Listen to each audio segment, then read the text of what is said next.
Hello, comrades. What does the USA's recent attack against Syria mean? The United States and its allies have carried out a massive missile strike against the Syrian government, firing around 100 to 120 missiles. China, Iran, and particularly Russia have come to Syria's aid against this aggression. Now, does this aggression mean World War III, as some have speculated? It probably doesn't, but what is really behind this whole thing? The USA claims that the Syrian government has now supposedly used chemical weapons, and that this missile attack is a response to it. But does this really sound believable? Why would the Syrian government use chemical weapons at this point in time? They are absolutely winning the war, and they do not need to use chemical weapons. There is no evidence of them using chemical weapons. However, using chemical weapons would provide a perfect excuse for the USA to attack Syria and even potentially declare war. So think about this. Just as the US-backed rebels are losing the war, the US steps in and claims that the Syrian government is now using chemical weapons, and therefore the USA supposedly has to attack. This doesn't sound believable, not one bit. In fact, it is extremely common practice by the USA to carry out attacks like this, with similar justifications.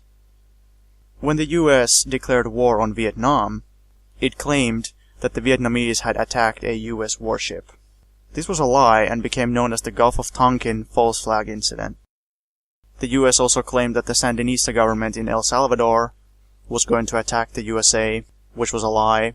They also claimed that Libya was going to attack the USA, which was a lie. And they even claimed that Venezuela was a national security risk to the United States, and they used lies like this to justify intervention into Libya, supporting proxies in El Salvador, and justifying the economic sanctions against Venezuela. And, of course, when the USA declared war on Iraq, first of all the US claimed that Iraq was behind the 9/11 terrorist attack, which was a lie, and they also claimed that Iraq supposedly had weapons of mass destruction. This also turned out to be a lie. They were simply excuses to justify the Iraq invasion. These are simply some of the most well-known incidents of the US lying like this in order to justify a war or justify an attack of some kind. But there are countless others.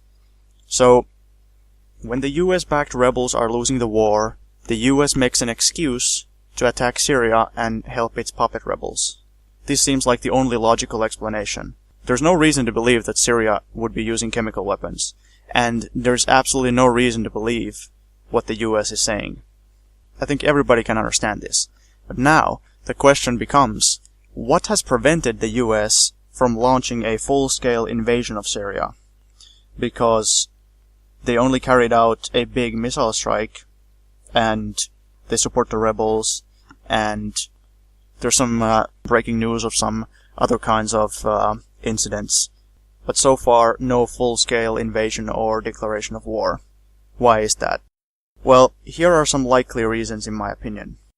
When the US-led coalition attacked Libya, they managed to create an aerial blockade approved by the UN, and this allowed them to bomb the shit out of Libya, and to ensure that the US-backed forces there won. Now, they tried to do this with Syria too, but this attempt was blocked in the UN mainly by Russia and China, so it didn't work. Furthermore, China, and especially Russia and others, quickly moved to Syria's help when the USA began this recent attack. So they couldn't just march in with no resistance and just destroy Syria. The USA was probably hoping that Russia would be too weak or too scared to help Syria. If Syria had been left alone, then the US would probably have escalated this to a full-scale war, and they would be destroying Syria as we speak. But since Russia and China so firmly decided to help Syria, the US didn't dare to start an open conflict with them, or to start a war. The US doesn't want to risk a war with Russia and China. It doesn't want an open conflict with those. It can handle proxy war with them a little bit, like Russia helps the Syrian government, and the US helps the terrorist forces. But the US is not ready to go directly against the Russian military. And this continues a long trend that already began in the Cold War, where the superpowers have avoided direct conflict with each other.